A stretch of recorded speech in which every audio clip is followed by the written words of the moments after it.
Welcome to the Grass Tent. My name's Matthew. I'm from Australia. I'll do a little intro in a sec, but thanks for coming because I believe we've got royalty on site and I'm competing with royalty. So Gabe Brown, of course, at about past, but apparently there's some prince as well giving a talk. So thanks for coming here to listen to someone from the other end of the world.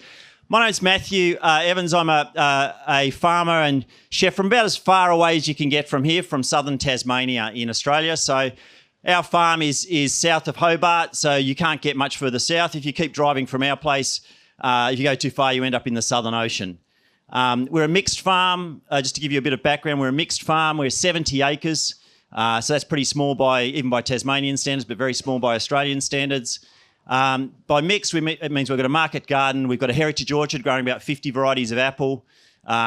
We fatten pigs. We've got some meat goats, a couple of dairy cows that I milk, and a small beef herd and bees. And so the idea with our farm is that we set it up and grew too much food, and then we thought, well, what should we do with the food? We're pretty inefficient as small farmers, and being a chef by trade, I'm particularly inefficient at farming. And so we thought the best way to make value was to build a restaurant, use that food as a restaurant. So we ran a restaurant on our farm for 8 years. We produced 10,000 meals a year. The simplest way to describe what we do, produce 10,000 meals a year on our farm. About half of them are for our family and our community and our friends, and about half we would sell through the restaurant. In the process, we sequester about 100 to 150 tonnes of CO2 a year. Partly through only about 61% of the farm is used for farming. There's about 39% used for wildlife, which we either use very sporadically for grazing or not at all.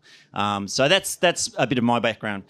So I want to talk a bit about milk. And the reason I want to talk about milk is because for a few reasons. I guess as a chef, dairy is transformative. You know, there's very few things that you get in the kitchen that goes from runny to solid, from liquid to yogurt to clotted cream to butter to ice cream. It's a miraculous liquid. And if you think about cheese, I think the cliche is that cheese is milk immortalised. This beautiful transformation of something into something else. And it's almost unbelievable that milk can become, cheddar or blue cheese or whatever as a chef.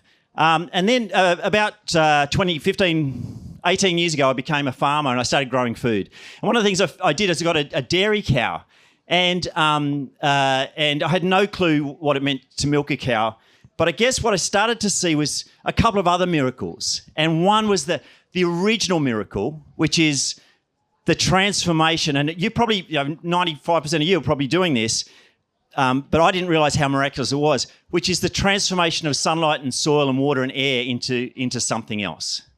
So a quick thing about that helped me when I started farming that I really didn't understand until about 8 years after I started farming was photosynthesis. Because photosynthesis was taught to us in Australia as this thing, but I remember Mr. Suda in third form, year 9, droning on about photosynthesis. And photosynthesis is really important because the sun's energy hits a plant and the plant uses the energy and it breathes in carbon dioxide and it breathes out oxygen, right? And so we breathe in oxygen, we breathe out carbon dioxide. So plants help us to breathe. That's the miracle of photosynthesis, right? Well, yes, but no. Right?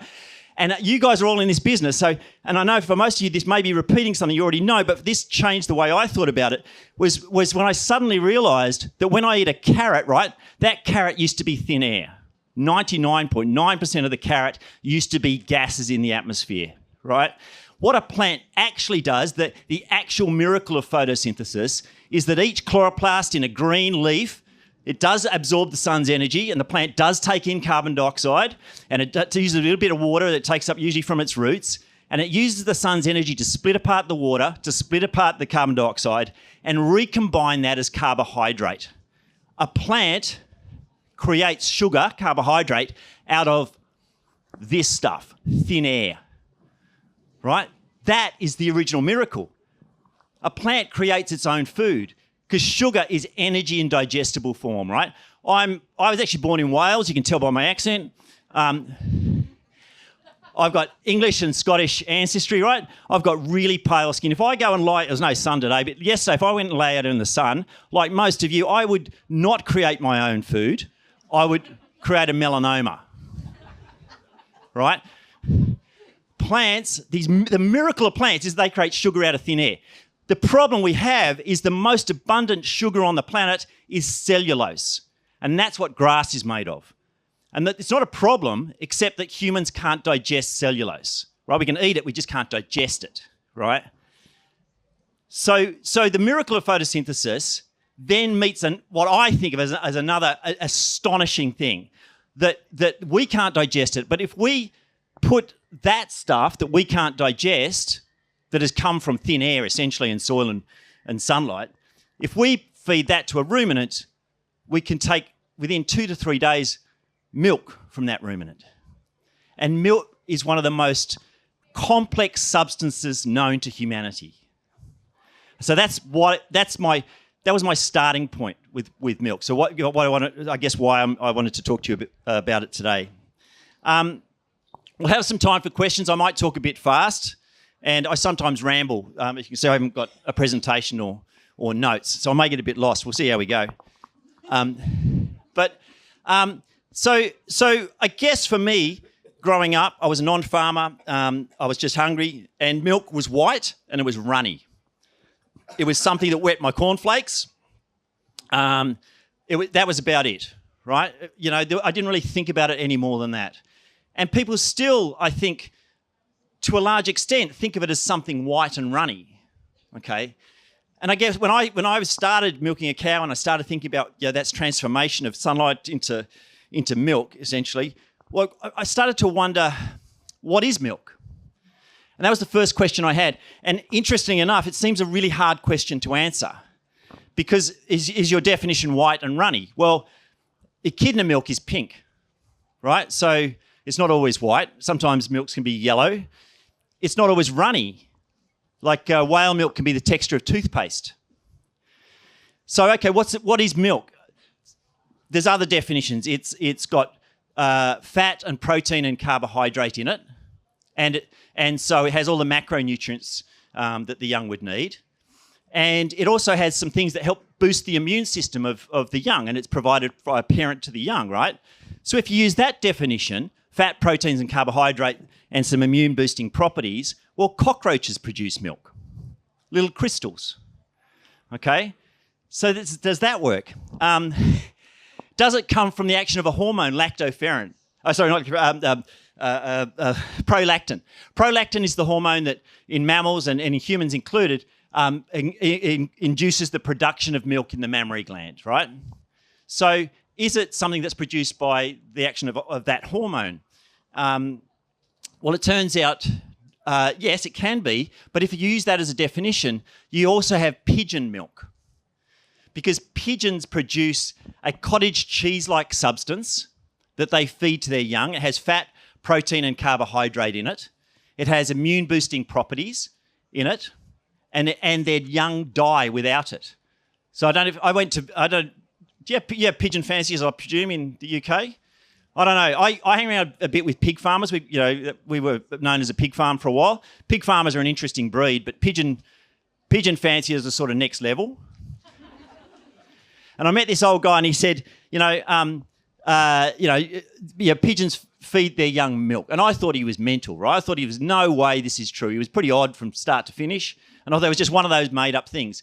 But this cottage cheese-like substance that they feed, that the mother birds feed to their young, is absolutely vital for pigeons. That's why you can't industrialise pigeon farming, because you can take grains and crumble and make a baby chicken food, and industrialised chickens, take them away from their mothers, hatch them under lights. But you can't do that for pigeons because they die without their mother's milk. It's made by prolactin, the same hormone that human mothers make milk using. Is the genesis of the milk, but it's made in the crop of the pigeon, and it breaks down the cells of the crop to create this milk that they then very kindly regurgitate into their children's mouths. So I was trying to get a definition of milk, and it's pretty hard to pin it down. So I was trying to work out what milk is. And I guess you could just say, it's for mammals. if you want to be sort of a broad thing, just get rid of all the insects and get rid of all the birds, because flamingos and some penguins produce milk as well, a form of milk. And let's say it's mammals and marsupials. And I think what framed for me how important milk was and its role in our lives was actually looking at a thing called a Tasmanian devil. And a Tasmanian devil, they're sort of about the size of a cat or a little bit smaller. They're a marsupial carnivore, so they only eat meat. They are very aggressive, got the most powerful jaws for their size of any animal, more newtons per inch or whatever it is. And so they generally fight over carrion. They generally eat dead stuff. Sometimes they eat live stuff. But they're generally finding they can smell a dead body from a kilometre away, and they will fight over the dead body if there's two of them there. And when they fight, they bite each other, and they're actually spreading a cancer. We lost 90% of our Tasmanian devils in 10 years to a cancer. And this cancer has devastated the population. So I went out trapping devils because we need to tag them, and we check the pouches to see how many young they've got and if they're healthy. And it was when I went out trapping Tasmanian devils that it really reframed milk for me. Because Tasmanian devils are a bit unusual. They give birth to 30 to 40 babies at a time, which is, I think, quite odd. They're the size of a rice grain. I think about 10 of them weigh as much as a paperclip, something like that. They give birth to about 30, 40 of these babies through one of their 3 vaginas, which is, my guess is, in and of itself, it's irrelevant, but it's kind of interesting. They're an odd animal. Being a marsupial, they're tiny, tiny little unformed things, and they crawl up out of the vagina into the pouch, which is backward facing. Now, you got to think this is a mother devil. She's been fighting over rotten meat. She's probably got a bit of poo on her fur. And these unformed, very vulnerable little things crawl up into the backwards facing pouch and latch onto the teats of the mother. Now, Tasmanian devils might give birth to 30 babies, but they only have 4 teats. And so it's Darwinianism in real time. Okay? If you don't make it to a teat, you die of starvation. So they crawl through all this muck, they latch onto a teat, and they stay latched on for 100 days. Partly because if you fall off, your brother or sister's going to jump on. And partly because that's the only way they can live is through that milk. And that milk is quite remarkable. So they go from being the size of a rice grain, they get 1,000 times bigger. By the time they unlatch for the first time, they already have teeth and claws and hair. They've got this sort of bioluminescent coat that glows under UV light. They've already become pretty much a devil just on milk. And it turns out the milk is not only making a devil out of nothing, it also has these other great attributes. It kills golden staph. So Staphylococcus aureus, the world's worst superbug, antibiotic-resistant superbug, it kills that. It kills candida. It kills enterococcus, a form of antibiotic-resistant enterococcus. It's death to harmful bacteria, and it's life to devils. And the reason I tell you about devils is because that was only when I realised that you could go from, essentially like a fetus, a rice grain-sized fetus, to a full-sized animal through only one food source, was when I realised that milk is not just white and runny. That milk has a whole bunch of other stuff going on in it. So I was chatting to some people at dinner last night, and I said I'd written a book on milk, and they said, "Oh, what, a whole book?" And so in Australia, I wrote a book called Soil, and it did quite well. And I didn't have any imagination, so I called it Soil. And you can see I've continued the lack of imagination with that. But I wrote a whole book because I didn't realise how interesting the whole topic was. I didn't realise how this stuff that I'd taken for granted. I went into it sort of interested in what I was doing on the farm and what could appear out of the growth of grass. My job as a farmer, as a lot of you, would be to capture the sun's energy, and my job is to watch grass grow. It's not the most interesting thing to watch for other people, but it's the most interesting thing for me. And then that transformation of grass into milk. But when I started to dig down into it, I discovered there was a whole bunch of stuff going on that I guess most people hadn't realised. And one of the strange things that's happened is I'm not always flattering about the industrial dairy industry in the book because I think there's directions we're going that aren't necessarily great. But I have been invited to speak at a few dairy conferences, and it's sort of interesting talking to people whose entire lives are built around extracting milk from animals and selling it, who haven't really understood the value of what they're producing. People in the marketing bodies hadn't really understood the complexity of what they're dealing with. So I wanted to talk a little bit about a couple of the things that are going on in milk. So one of the things I guess we should also consider are the alternatives. And one of the good ways to look at the complexity of milk is to look at the alternatives. And so I presume you have the same thing here, where you've got we've got a company in Australia called Eden Brew, and they're working with some scientists to they call it dairy without the cow. I don't know if you've seen that. Have you got that here? Where there's these. It depends who you talk to. It's either precision fermentation or a cell factory, depending on who you talk to. But what they're doing is they're trying to breed up. They genetically modify yeasts to produce milk proteins in a lab. And this Australian company, what they're trying to do is commercialise a dairy without the cow. Take casein, which one of the caseins, there's multiple of them. Take some caseins and produce them in a fermentation tank, and then combine them and replace dairy. So you don't need to have the cow, so you can get rid of the emissions and all that kind of stuff. I guess the problems that are seen with agriculture.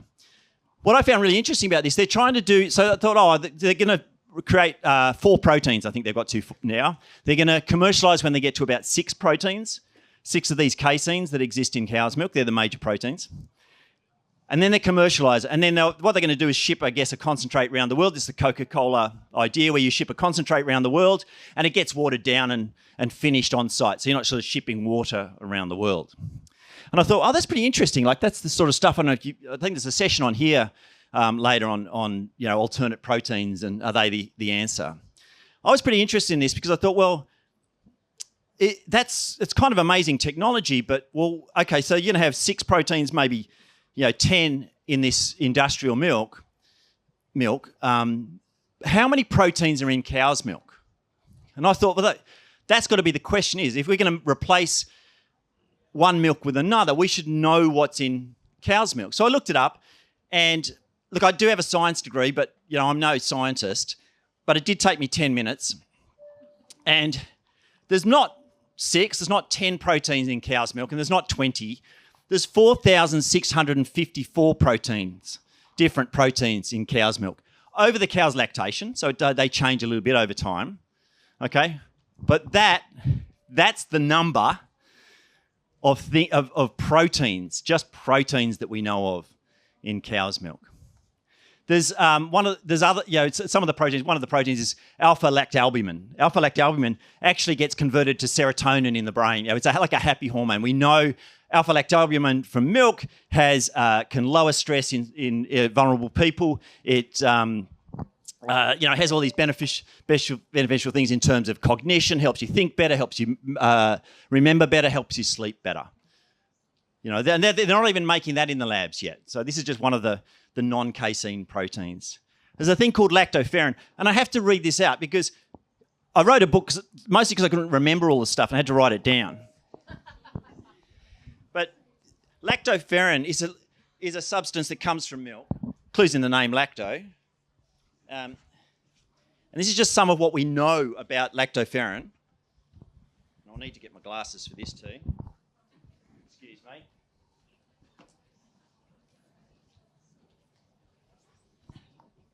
And remember, this is just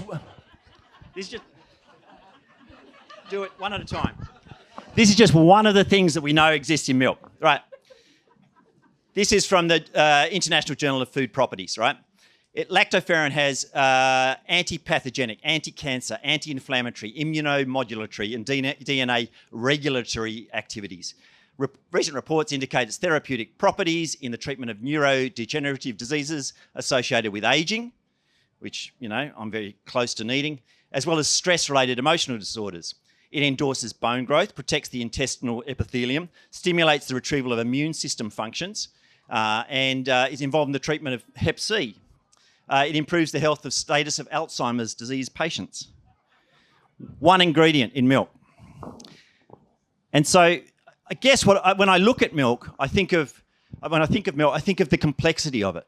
I think of not as it just being white and runny, but as it being this absolutely amazing, complex substance.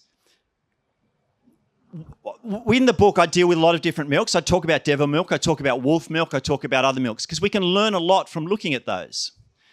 And I guess one of the things that we can learn a lot from is by looking at human breast milk. The two milks I concentrate on the most are cow's milk, because that's what Australians and people in the UK generally and people in English-speaking countries drink the most of, and the other milk that we drink the most of, which is human breast milk, right? And I have to say, I'm not proud of my search history. I was researching the book. I said to my wife, "You're buying a new bra." She said, "Why?" And I said, "I'm getting so many ads for bras."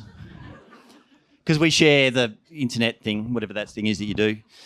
And then I'm putting in mammary gland and all these search terms. I'll tell you something about breast milk in a sec. But the other thing that happens is, you may not know this, but milk is the drink of choice for white supremacists. Right? Kind of crazy. And I didn't know this either, but you can find, I know this because it's on my search history, I'm probably on some ASIO, spy agency database. But neo-Nazis, people with swastika and equivalent tattoos, there's pictures of them shirts off, slugging big things of milk. Because they consider it to be the drink of white people, and that other people can't digest the lactose or whatever. There's the guy who coined the term the alt-right. He says he's got on his Twitter thing for a while. He had I'm very tolerant, lactose tolerant. Right, so I'm probably on a few databases of that. And I want to tell you something interesting about breast milk, which sort of blew my mind and helps me to sort of understand milk and biology, and it may help you. It's not really relevant to the milks we drink later, but it's kind of cool. And that is this thing that happens, this wonderful thing that happens. And we know that milk changes by the day, even by the hour, depending on the animal that's being fed. But the nature of the animal that's being fed, what they need. But one thing we know about milk, and we can't test this in humans for various ethical reasons, which is fair enough. But something happens on the first day after a mammal is born. And we presume it will happen in humans, because we only discovered this a couple of years ago. We presume it'll happen in humans because it happens in all the animals we've tested so far. So when an animal is first born, the mother produces it's called colostrum. It's the very early milk. Lasts for about a day, thereabouts in humans. Maybe slightly longer, but the most important time is that first day. And that's when the woman's breast tissue is most porous, so the bigger cells come through. So all these immunoglobulins, all these immune-boosting properties are passed on to the baby orally. It's like an umbilical cord for the baby once they're born in terms of the stuff they get, but it's got all these immune-boosting properties, so it's quite wondrous. I think up to 40% of the proteins in that first day can be immune-boosting proteins and some bacteria. One of the things that passes through from the very porous breast is stem cells. At the same time, the baby's gut is very porous for that first day, and it starts to close down within about 5 to 6 hours, but it takes 24 to 48 hours to actually close down fully. The baby's gut is not very acid, so the stem cells pass through into the baby through the lining of the gut, which is porous, into the bloodstream. They get into what's called the cerebrospinal fluid, which is the fluid that runs from the spine up into the brain of the animal. This is the amazing thing. Stem cells can become other cells. When stem cells from the mother get into the brain of the baby, they become neurons and glial cells. Stem cells from the mother become part of the brain of the baby. We don't know why this happens, but we know it happens. Let's talk about lactoferrin. There are all these things, microRNA in milks, that affect us from the time we're born. They can find fractions of them in the ends of the nerve endings in our fingers, in our eyeballs. So when the milks we drink from the time we're born till the time we die are affecting the way our DNA behaves. It's super interesting. Another thing, I guess, with breast milk, one of the things that I thought was really quite remarkable is this idea of passing immunity. So there's this beautiful thing where the researchers were watching mammals. So humans, you see mothers, but you don't see other people always wanting to rub their head over the baby and snuggle up to it. But you see other animals licking the heads of their babies. And researchers said, well, why does that happen? Like, a lot of stuff doesn't happen by accident. And it turns out that what's happening is that, say the young of the animal has got some kind of illness, the mother then will get some of that bacteria in her mouth. She's got a great library of immune responses versus the baby. So she actually produces antibodies to that illness that then get passed through the breast milk to the baby. So it's tailored to that very child for their needs that day.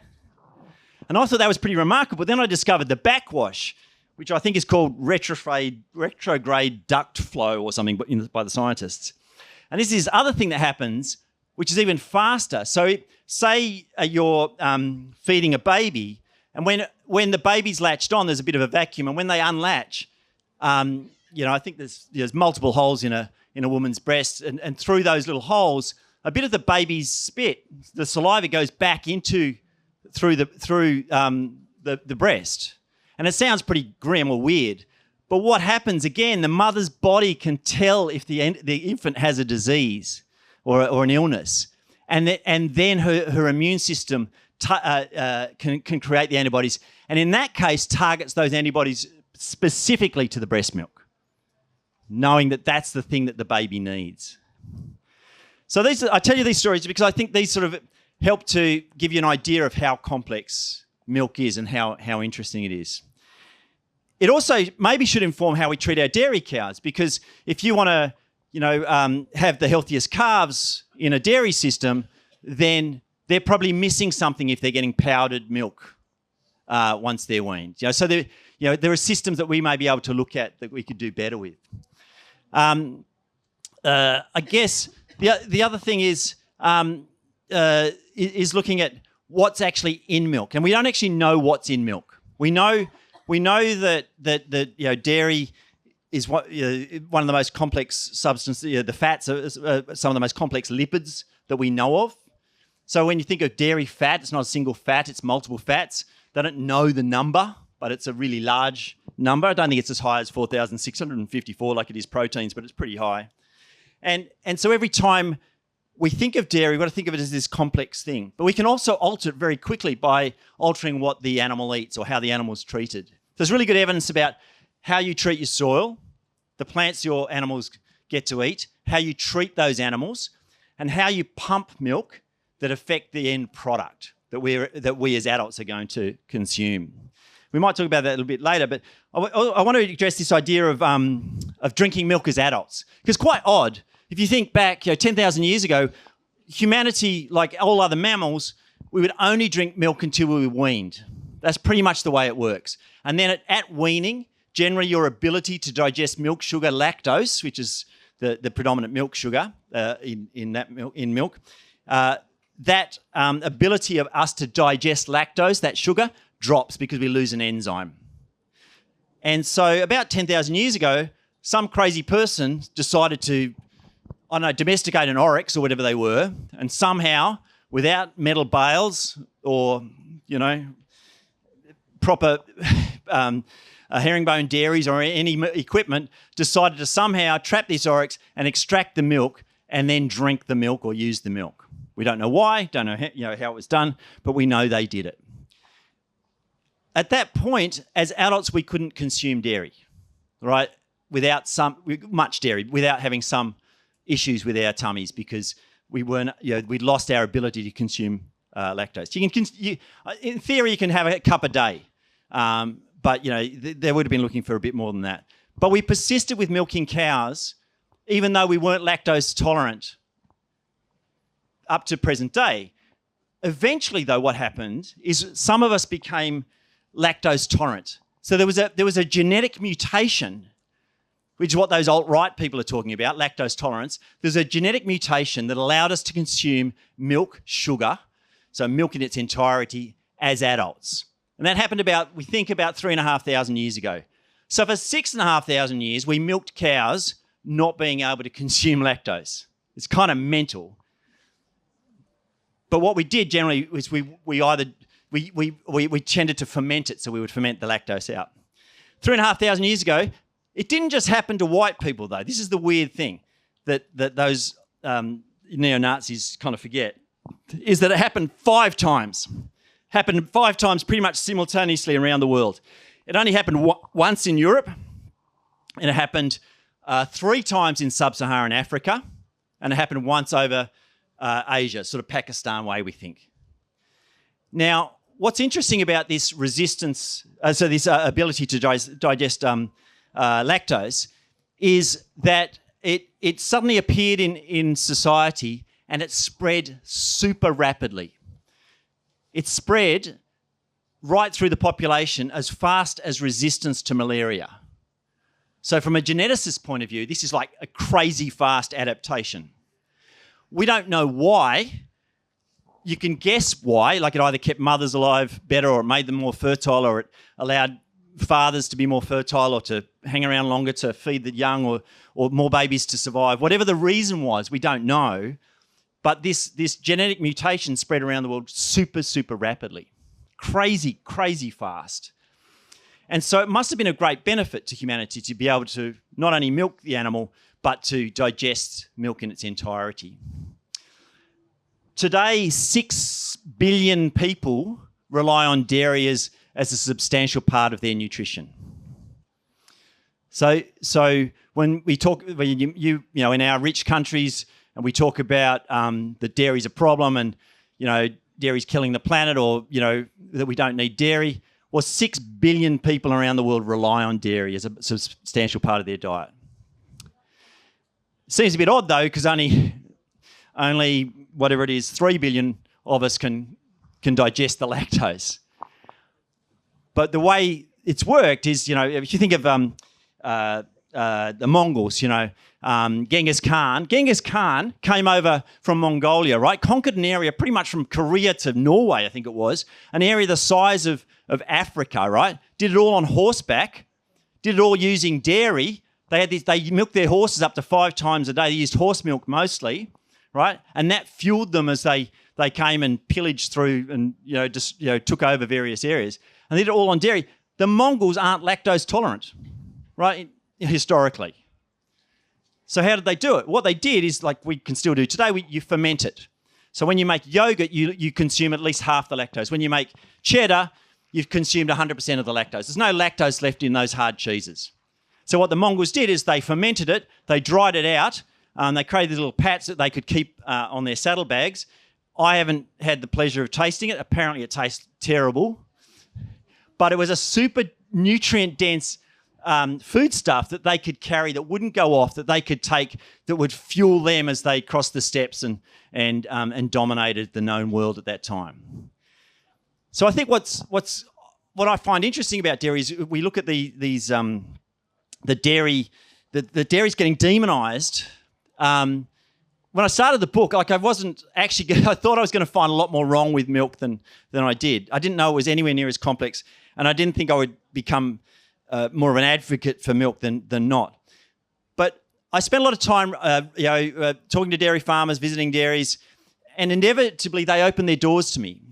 I also tried to speak to the plant milk companies, and pretty much invariably they didn't answer my questions.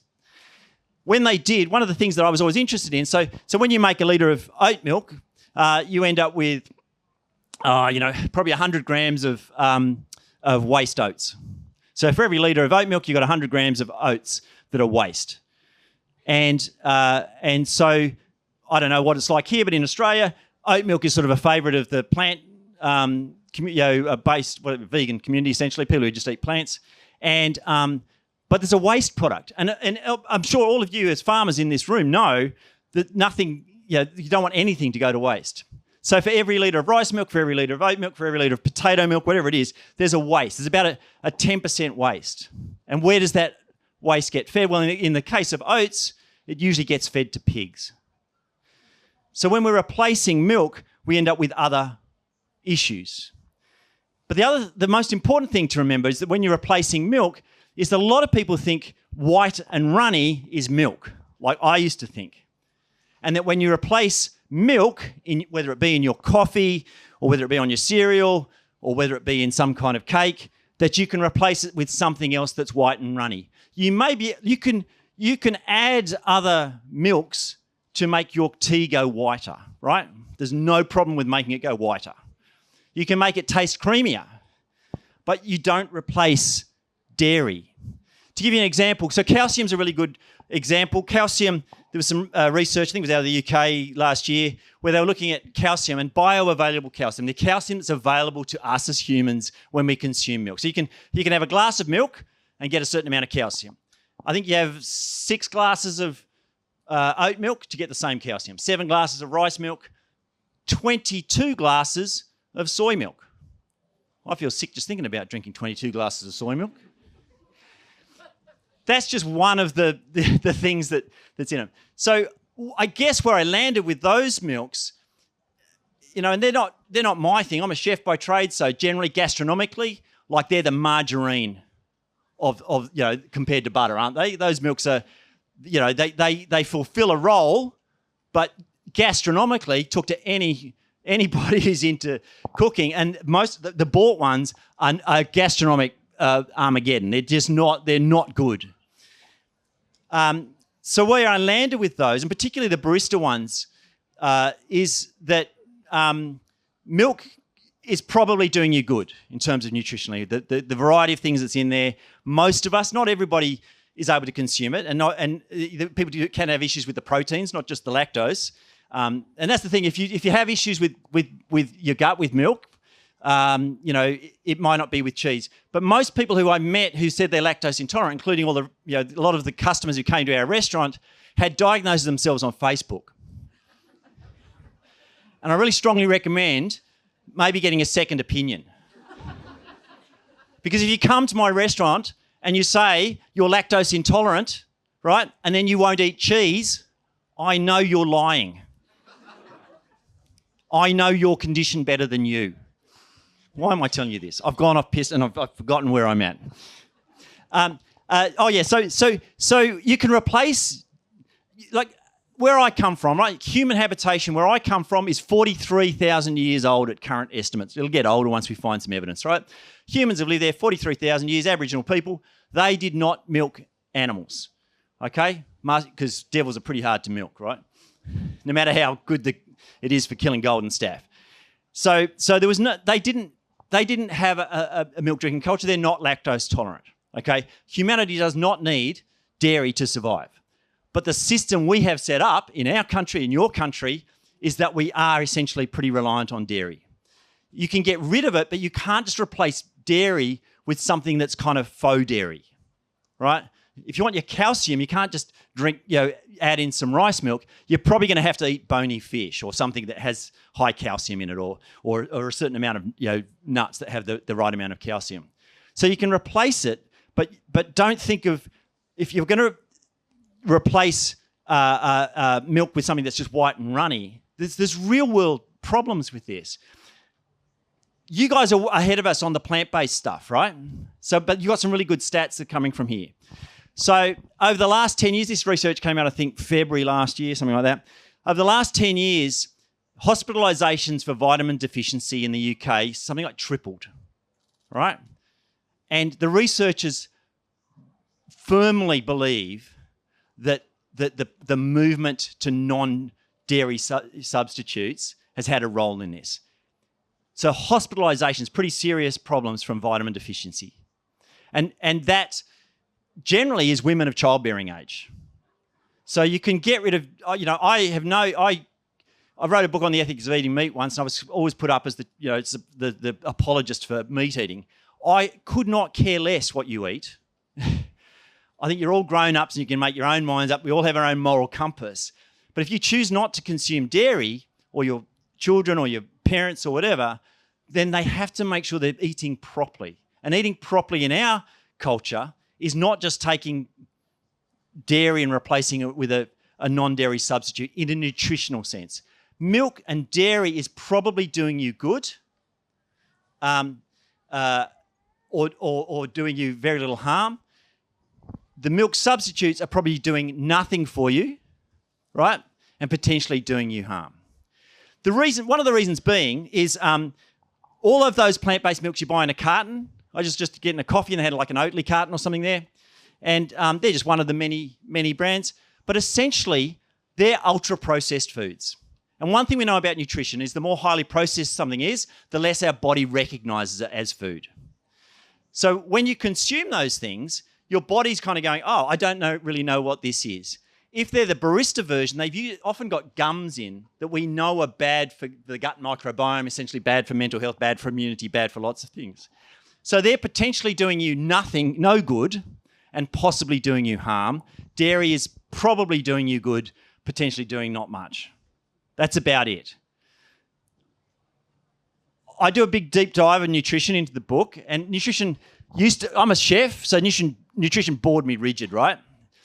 I grew up in the margarine years. I presume you had them here as well, where when I was young, my parents took us off butter because it was going to kill us, and they gave us margarine, right?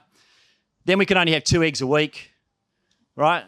So I just want to dispel one myth, and we'll go to questions in a sec. I have no idea what the time's like, but I just want to dispel one myth that comes up again and again. Because, I just want to tell the story from our farm. So on our farm, I met the old guy who used to own our farm, right? He came, we've got pigs on the farm, and he when he had it, it was all orchard. Everything was pretty much orchard around. And he came and I showed him the pigs, and he says, oh, I love pigs. And I said, oh, did your neighbour have pigs, 60 years ago, whenever he lived there? And he said, oh, no, we had pigs. And I was like, oh, why is that? And he said, well, because all the apples, half the apples you can't sell because they've got, the stalk's too short, or they've got a black spot, or they're wonky. So they feed apples to the pigs. And his mum would graze 3 dairy cows through all the open bits of the farm, the south-facing bits that grew grass and, moss, and you couldn't really grow apples. And she would hand milk 3 dairy cows, and she would skim the cream, and she would make raw butter and sell raw butter around the neighbourhood. And she had like 10, 12 kids, very Catholic area. And all the kids were having like a glass of full cream milk and some cream on their porridge or whatever it was. But even after all the kids had a drink and they'd used the milk, she would still end up, after skimming, she'd end up with about 10, 20 litres of skim milk every day. And this is like 1950s, 1960s. I presume the same pretty similar in UK. In the 1950s, there was no human on the planet or anywhere near our farm where you could convince someone to drink something that's unfit for human consumption, skim milk. And so they fed it all to pigs, because once you've got the apples and the garden waste, you've got the skim milk, so you've got the protein that the pigs need. It turns out in America they were poisoning rivers in the 1920s, 1930s because it was called hog slop. And I love the term hog slop for skim milk, because they had the same problem. They had people in the cities wanted butter, which meant you had to milk the cows, take the cream off, churn the butter, but then you end up with a waste product, skim milk. Now, then we had this wonderful scare campaign about saturated fat. So we all had to give up saturated fat because it was killing us of heart disease. I think the dairy industry did themselves a disservice at this point, because what they did, and you can't blame them, because, as I say, they were poisoning rivers by just tipping over the skim, trying to get rid of the skim milk, surreptitiously at night out of these factories. But what they did is they went, now we can sell the unsellable. Now we can say, and they used to give, they tried all sorts of stuff. They made car seat covers out of the skim milk before plastics was a real viable thing. They tried to come up with these other ideas. But then they were gifted this thing by the Americans who said, saturated fat's killing us, skim milk's going to be our saviour. And so they managed to sell the unsellable. But what you did is you ended up with people who ate yogurt going, well, where's the flavour? You know, people who would have milk and go, well, that doesn't actually taste all that good. And anyone who's got a dairy and who's milked a cow, you know, knows how utterly delicious that product is. And so I think the dairy industry did themselves a disservice by trying to flog this stuff, because it's a bit like the pig industry breeding leaner and leaner pigs till people didn't like pork, right? You breed something so far that you think that people want, so it becomes unpalatable, so they don't want it anymore. And I just want to read one other little bit to do with the fat.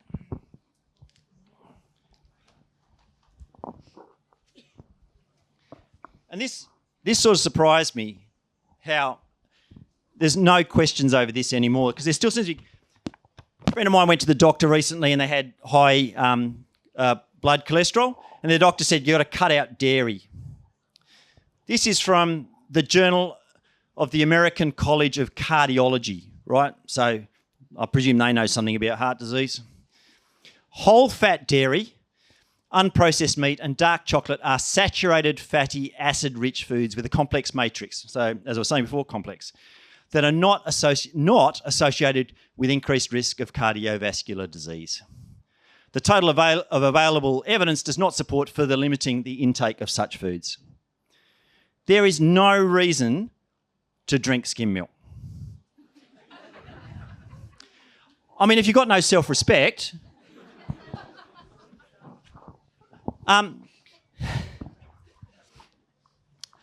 yeah, I was going to say something else on that. Can't remember what, but yes.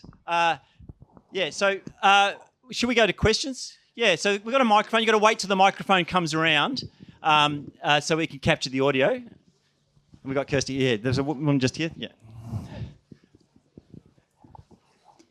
First of all, thank you very much. This has been extremely interesting. I wanted to ask, so you talk about milk, but then can you talk about raw milk versus pasteurized and homogenized milk? Yeah, that's an interesting one. So raw milk versus pasteurized, homogenized. We're not allowed to sell raw milk in Australia at all. So the only way you can get raw milk is pretty much own a dairy cow. So raw milk is unpasteurized. It's pretty much as it comes from the cow. So what we know about milk, the way to think of it is the less we do to it, the better once it comes from the cow. So milk is affected, the quality is affected by what we feed the animals. So the more green stuff they get fed, the more variety of the stuff they get fed, the better. So much better omega-3 to 6 ratio, the more green stuff they have. Then once it comes from the cow, so talking to winemakers is really interesting. Winemakers are really fussy about the pumps and every step. Like they don't want to compress the grape juice too much because it totally affects the structure of the grape juice and the flavour of the end product. Grape juice is so amazingly simple compared to milk. And yet we don't think about the pumps that milk goes through very much at all.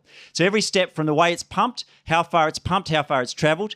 And then what we do is we homogenise, which is where you disperse the cream throughout. It gets forced through fine microfilters usually, or pipes, to disperse the fat. It breaks the fat globules down more. And that does a few things. As a chef, it changes the flavour. So you can tell the colour of homogenised milk is whiter, it's less aromatic, and it's less delicious. But we also know it has less. It sits on the palate differently as well, on the tongue differently, but we also know it's absorbed differently in the gut. It's absorbed earlier in the gut. So there's implications there. When we pasteurize milk, we get rid of a lot of the bioactive compounds, and the hotter you heat it, the more you get rid of those compounds, the more you damage it. So there's ways to heat milk. It's a time versus temperature ratio. So you can heat, the general thing is heat it to 72 degrees for 12 seconds, and that kills pretty much all the pathogenic bacteria. But if you can heat it to 65 degrees for, I think it's 20 minutes or something, or 25 minutes, and you get the same death of the bad bacteria, but you leave lots of more of the bioactive things intact. The risk with raw milk is that milk is so nutritious, right? The reason why in our hospitals, right? In our hospitals, they don't want you to have they want you to have processed cheese and processed ham, right? Because nothing can live on them, right? Like just think of that. The most vulnerable people, the sickest people in the country are being fed something that you can't live on. The thing is that bugs can't live on them as well, you know. So raw milk is super hyper nutritious. So if the wrong thing gets in, and it's usually from a healthy animal, it's usually after the milk's come out, it's something bad might happen to it. There's really good evidence that you can heat milk to 65 for a short period of time and kill just about everything that's going to hurt you, as long as you consume it within about 3 days. Most of the bioactive compounds are still there. We know there's some really good research out of Germany that it's really good for upper respiratory tract infections and asthma. Milk that's heated to a lower temperature is raw milk, but raw milk comes with an inherent risk. Now, I did some research on the risk. Theres some really boring numbers in the book that go on about that. America's a really good place to check it out because they sell raw milk and pasteurized milk, and they keep really good numbers on that. And the risk goes up substantially by having raw milk, but it goes up from a super low base. So you're still more likely to get hurt, driving to the shop to pick up your raw milk, or farm to pick up your raw milk, than you are from the raw milk. I mean, that's the statistics. So the thing is, here, I presume it seems to be at less. I don't know if you have raw milk for sale here. Oh, you do, yeah. And I was just in Ireland. They had it there. It's beautiful, like amazing. But we in Australia, it's like it has to be zero risk. There's no such thing as zero risk. But what they're saying is we have to aim for that. The problem is it's legal to feed your children Coca-Cola and Red Bull, right? But it's not legal to feed them raw milk. And yes, there's risk, but they're treating us all like idiots, thinking that we can't understand risk. I kind of get it, because now we're used to getting milk and leaving it out of the fridge and having it sit there for 2 weeks before we drink it, not 3 days. So we have, people may need to relearn that this is a living product, but because it's a living product, that's actually the benefit. Yeah.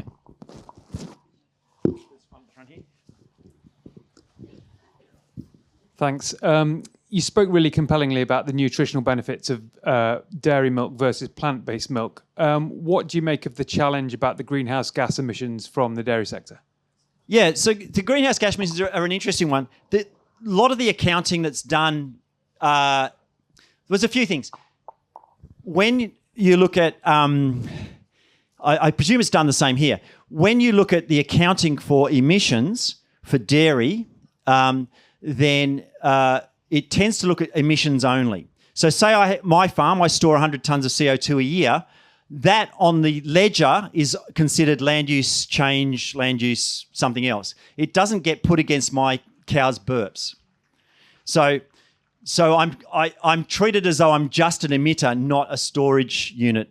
So a well-managed dairy can sequester carbon, can store carbon, and so the emissions and carbon's in a cycle, and so if the carbon breathed out by the animal ends up in a short cycle, methane lasts 10 years in the atmosphere, whatever, and then ends up back in grass and in soil and ends up in that cycle and never leaves that cycle.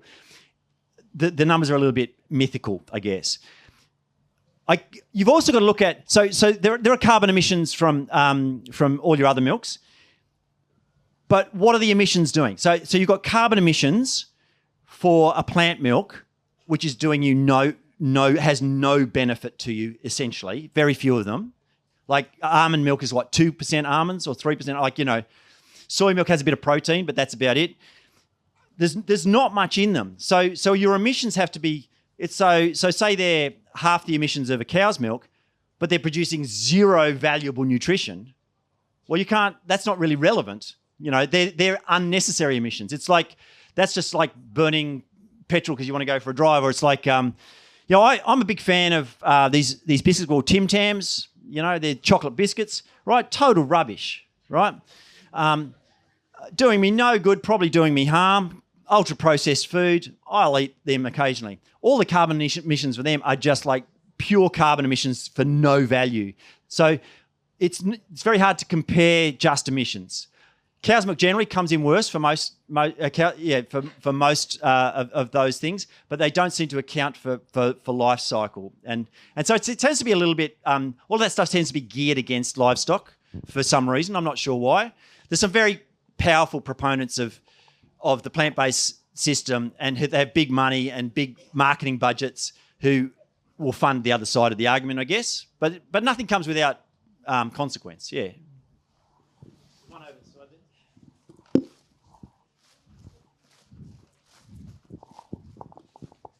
Oh, while we're on emissions, just before that's going over there. So if you get a coffee, right? You go and get a coffee, right? The carbon emissions from your milk is roughly 100 grams for a coffee, right? The carbon emissions from that cup is 110 grams of CO2. That's without the lid, right?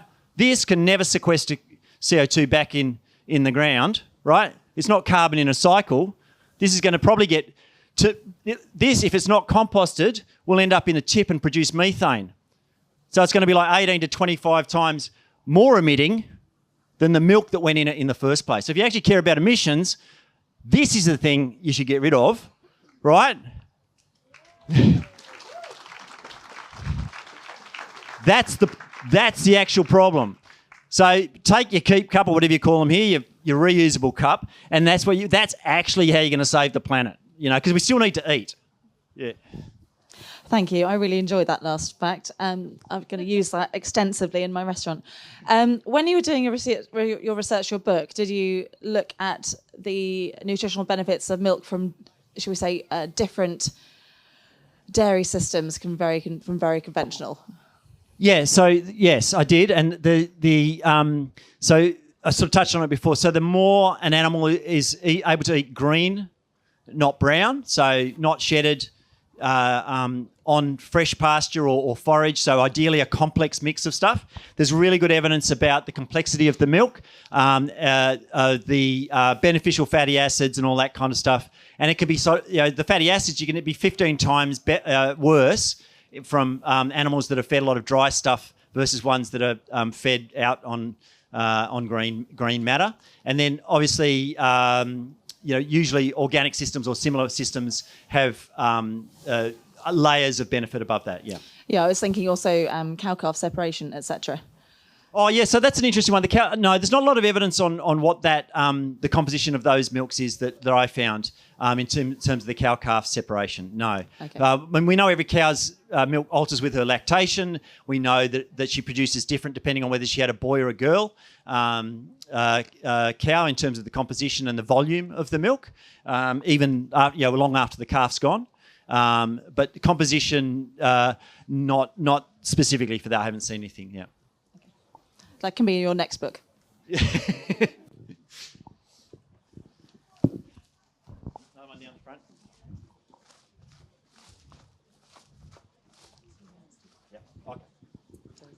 This will be the last one. Brilliant. Thank you for your talk. Really interesting. Kind of going back to the raw milk versus pasteurised and homogenisation. Does that higher temperature, 72 degrees, would that denature the proteins that you talked about, the valuable proteins? Yeah, good question. It denatures a lot of them. Yeah. So the magic number is about 65, and it's interesting. It's actually also the magic number for flavour. So when you think of cold pressed olive oil, no one talks about hot pressed olive oil because you lose aromatics and some of those eating qualities. It's the same thing. 65 seems to be a temperature where you retain a lot of those bioactive compounds. You kill anything that's live, so you get rid of any beneficial bacteria, but you keep the most of the things that are feeding the good bacteria and are beneficial for in terms of the beneficial proteins. Yes, yeah. Thank you. Cool. Thank you so much. That was the last one. So thank you very much for coming. Cheers.